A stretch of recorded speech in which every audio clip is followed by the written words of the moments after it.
the teachings tell us that for most human beings, life is suffering. And what they mean by that is not suffering like, because a lot of people hear that and they say, well, I'm not suffering. What are you talking about? I'm not suffering. I'm fine, right? But that's not what the suffering word means. It doesn't mean like suffering like physical pain suffering or suffering like intense suffering. No, it simply means dissatisfied. That's the suffering, dissatisfaction.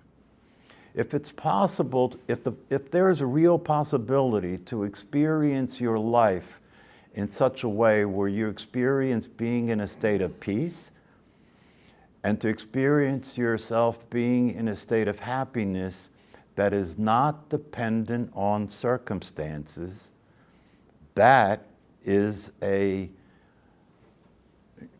blessing. That's, you know, I mean, that if that possibility is a real possibility, who could not want that?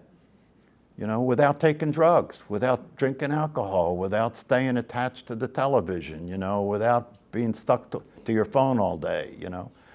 To be able to experience that your life is a fulfilling experience simply because you exist. You know, it's interesting. The fact that we exist is not considered to have any value at all.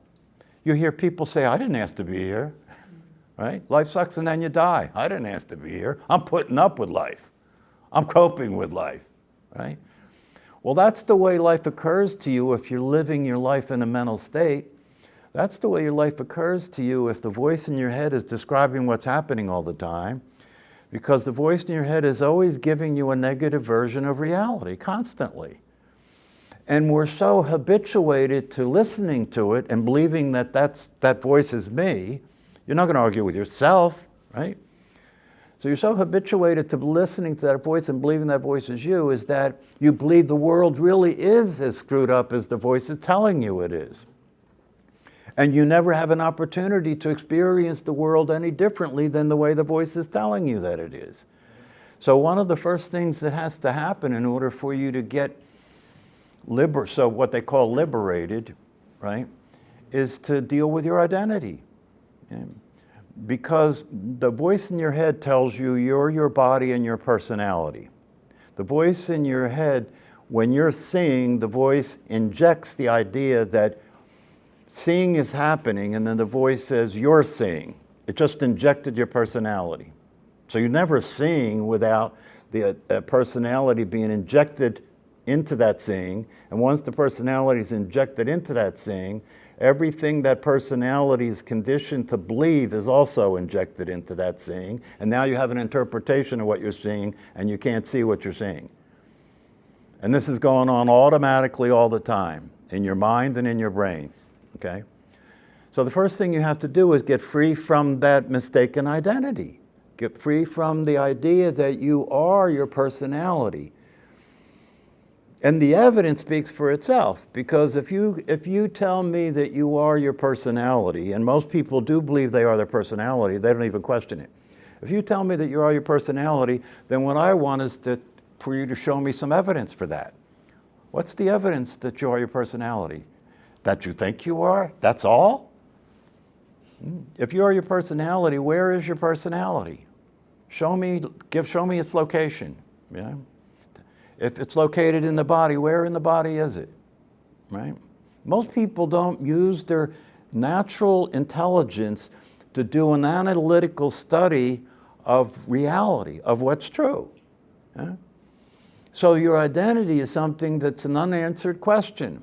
Most people are living their lives as a personality, which, by the way, doesn't even exist.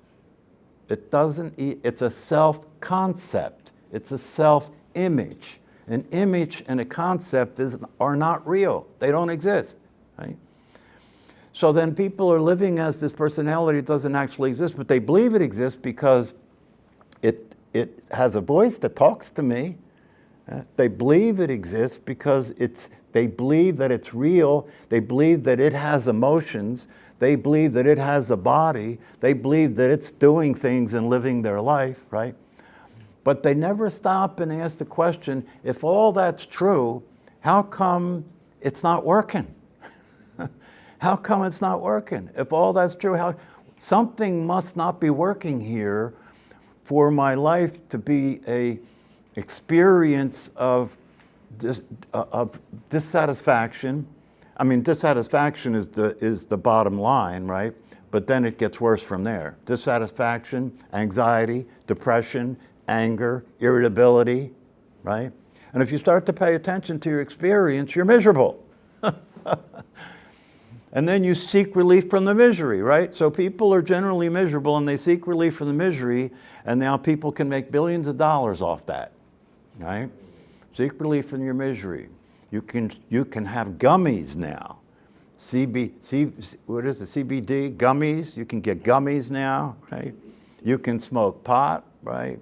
You can drink alcohol.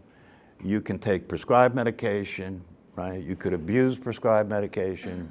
You could take sleep medication. You can watch a lot of sports and television. You could keep yourself distracted keep yourself distracted constantly, right?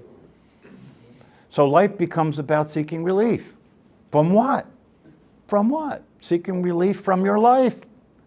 That's insane. Seeking relief from your life.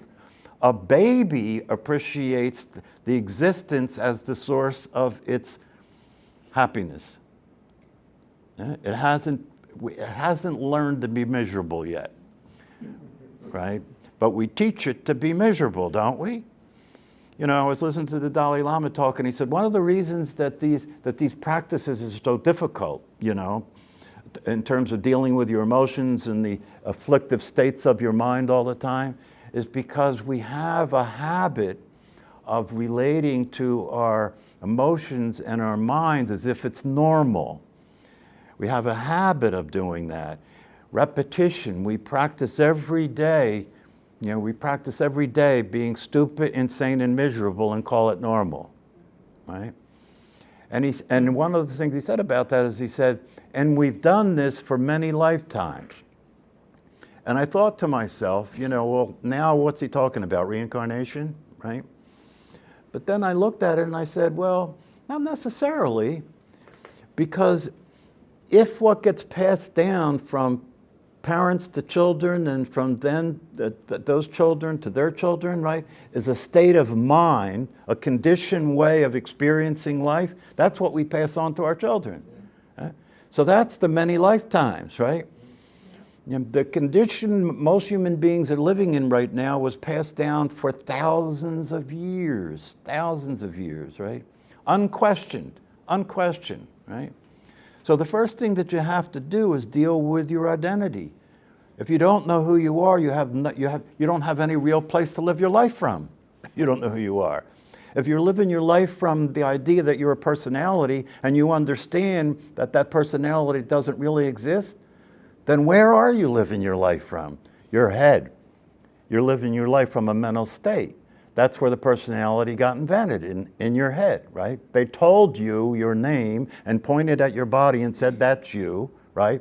And you were, you know, as a little child, what did you know? You took it all in as if it's the truth, right? As if it's reality, right? And then you looked around and you saw, well, everybody else is operating as if that reality is the truth, so who am I to question it, right?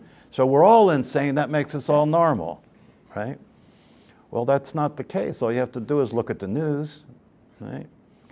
So the identity is the first thing that has to be dealt with. And now I'm talking about this in relationship to being able to establish a meditation practice, right? Because if you are willing to entertain the possibility that in the ignorance of your true identity, you are perpetuating your own suffering. Because you don't know what the truth is and you believe a lot of bullshit lies that don't work, that explains the unworkability of your life, right? So you have to start with the identity and look to see, as Ramana Maharshi said, right? Look to see who you are. Simple thing, just look to see who you are. Not look to see who you are in terms of what the mind says who you are. No. Whatever it is that you are is here right now, isn't it? So you don't have to look far. And whatever it is that you are is here right now, and its existence doesn't require a thought process. Its existence is an experiential reality. You're being what you are right now. You don't have to ask your mind whether you're here. You know you're here, okay? So you're being what you are right now. So how do you discover your identity? It's a discovery because it's already happening, isn't it? Right? How do you discover your identity? All you have to do is do the self-inquiry, which is one of the greatest consciousness teachers taught to people. He called it self-inquiry. How do you do self-inquiry, right? The way you do self-inquiry is anything that's happening in your life, you ask, to whom is this happening to? This is the self-inquiry practice. It's a practice. To whom is this happening to? And the answer will be me. It's happening to me. Then you ask, who am I? Who is this me? And when you ask that, you don't ask it to get an answer. You don't ask it to get the mind to give you an answer. You ask it to begin to take a look. You ask it to turn your attention inward and look back to see what is the source of my attention. And you're not looking to get an answer, you're looking to make contact with the reality of your existence, the reality of what you are. And when you look and see it, you can't say what it is. If you do, that's not it. It's non-conceptual. You can't say what it is, but you can be what it is, right? And you've always been being what it is, right? But you've been living your life out of a mental state instead of that, right? So once you get that established, once you identify yourself, once you begin to experience that your true nature is the awareness itself, the unconditioned awareness itself, the same awareness the baby had before it learned to be miserable. And that awareness is still there, and it's still innocent, and it's still clear, and it's still pure, and it's still unconditioned, right? So once you make contact with that, when you make contact with that, you'll have a sense of it. You'll have a sense of it, right? They call it kensho in Zen. Once you make contact with that, now you have a real place to look from instead of your head. And now that you have a real place to look from, you can use that real place to look from to look at the mind instead of being in the mind trying to see the mind. You can't see the mind from inside. That's just more mind, right? But if you experience your true nature as awareness itself, now you can look at the mind. And when you can look at the mind, you can train the mind to go sane. How do you do that? By paying attention to it, and when it reacts to life as if life should be different than it is, you just don't go along with it. You don't listen to it and believe it and experience an emotional state that it's telling you is appropriate, like being afraid or angry, right? No, you stay centered in your true nature. You stay centered in your true nature, and you may, when the mind goes crazy, what you may do is just start focusing on the breath. And by not participating in the madness, it'll unwind. Every time you don't go along with it, it loses its ability to be real. And if you keep doing this over time, through the practice of meditation, right, the mind will gradually become quieter. It'll gradually stop reacting so strongly, right? Your anger won't be so strong that it will make you use your mouth to cause suffering, right? That's a big deal. You know, one of the ways you know the meditation practice is working is you may still get angry, but you're not expressing that. You're letting the mind experience the anger without your participation. You're not acting it out. And just by not acting it out, the people who live with you will be relieved.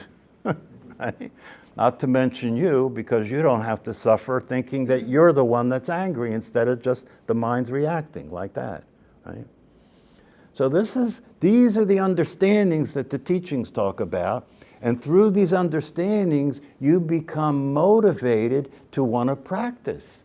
Because one of the things you understand is just knowing about the truth makes no difference.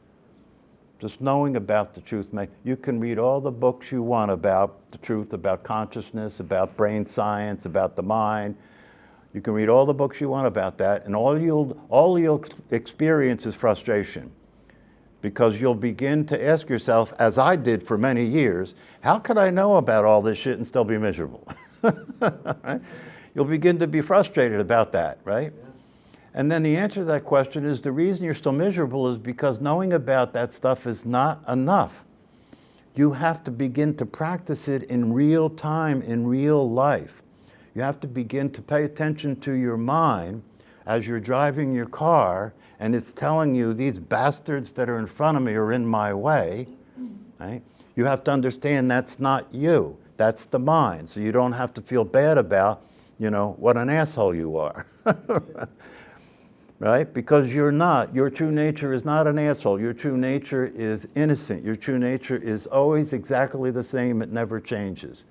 The only thing you can say about it is that it is. That's the only thing you can say about it. Yeah? It's always the same. If you look at your awareness, it's always the same. It's like the screen the movie's playing on. It never changes. The movie's always changing. What's happening in the world is always changing. But the awareness that's aware of it is never changing. And if that's your identity, and you can begin to live in that state of awareness, which is always peaceful, which is always clear and seeing things clearly as they are, right? And if you train your mind to get on board with that, over time, if you train your mind to begin to see things as they are, instead of interpret things and say they should be different, you get that? Yeah. If you can train your mind to see things as they are, right?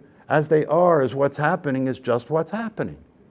That's the truth. It's that simple. What's happening is just what's happening. The mind says, oh no, it shouldn't be that way. It should be this way. And I don't like it. And I don't want it. And I'm going to resist it. And I'm going to struggle with it. And I'm going to try and change it. And if the people in my life are part of that problem, I'm going to try and change them. And if they won't change, I'll get rid of them. I'll replace them.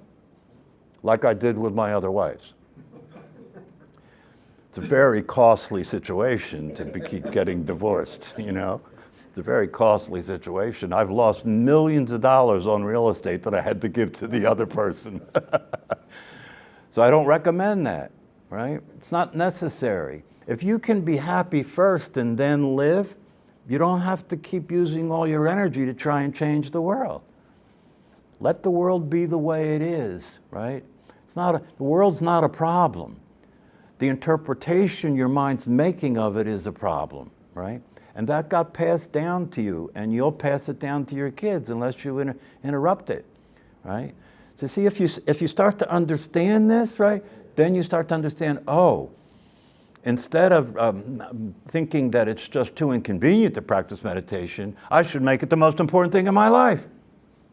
Because without waking up and experiencing the truth of who you are, without waking up and being able to experience the peace that is your nature, your life is going to be miserable. The future is going to be the same as the past. And when the time comes for you to die, you'll be terrified. You'll be terrified because you had no preparation for it. Death is as natural as birth, right? We celebrate that. We celebrate birth, right? And we're terrified and we avoid death. They're both the same. They're natural. They're natural. When you see the naturalness of it, you can begin to train your mind to relax and accept that this is not a problem. Especially if you begin to experience your true nature as awareness, because awareness, one of the obvious characteristics of awareness is that it's not physical, right? If it's not physical, it means that it's not a physical body. And if it's not a physical body, when the body dies, does that mean the awareness dies?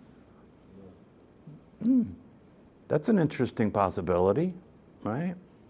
That's what Jesus Christ meant when he said, I offer you life everlasting, right? That your true nature wasn't born and doesn't die. It just appeared here for a temporary period of time, that's all.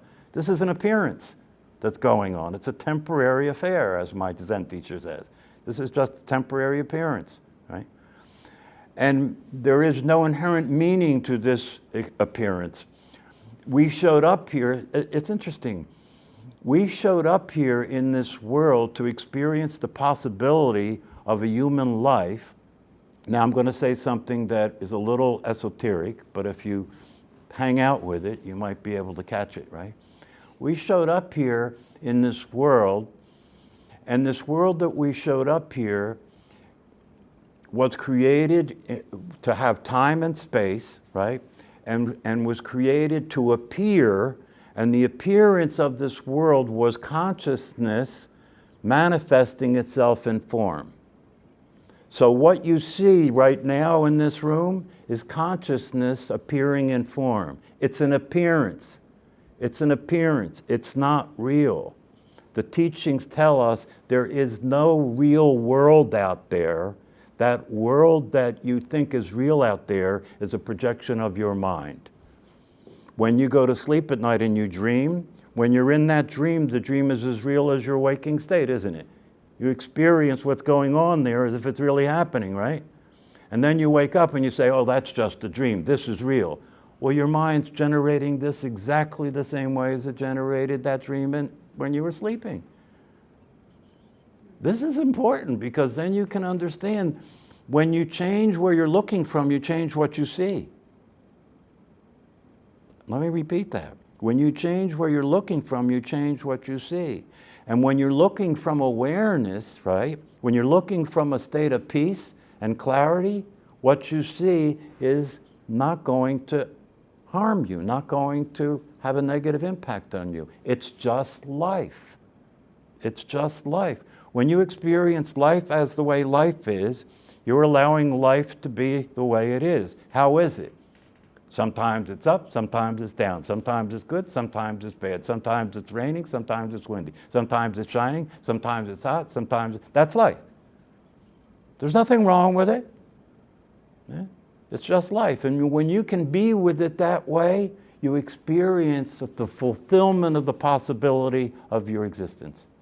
To be with life as it is the fulfillment of the possibility of your existence. It's available to every single one of us. It was your birthright. It was your birthright. So when you hear this message, when you take the opportunity and really look and see what your true identity is, and when you hear this message, as my friend Paul Hederman said, you've been served a spiritual subpoena. Because you're either going to take the message and apply it in terms of practicing being awake. You know, when they asked my Zen teacher, how would you define enlightenment? And his answer was, enlightenment is when you're walking down the street, you know you're walking down the street. How many people are walking down the street that know they're walking down the street? Almost nobody. Everybody's walking down the street in their head thinking about the future or the past, right? When the Buddha was asked, well, what is the awakening that you're experiencing? And his answer was, when I breathe in, I'm aware that I breathe in. When I breathe out, I'm aware that I breathe out. That's called presence. When you can become present to life as life is, there's no problem. There's no problem. And you can relax, and you can begin to cultivate the experience of peace that is your true nature. And from that experience of peace, anger and fear will get taken care of automatically. Because when they appear in a context of peace, they just dissolve. They just dissolve. So I dare you to establish a meditation practice. It's not easy. It's not easy. And when you're going to establish a meditation practice, you have to deal with your mind. Your mind's not going to want to do it. Because your mind, if you stop paying attention to your mind, right, the program of your mind is designed for you not to stop paying attention to your mind, right, because the program is designed to have the interpretation, right, that if you stop paying attention to it, you'll die. It's a survival program, right?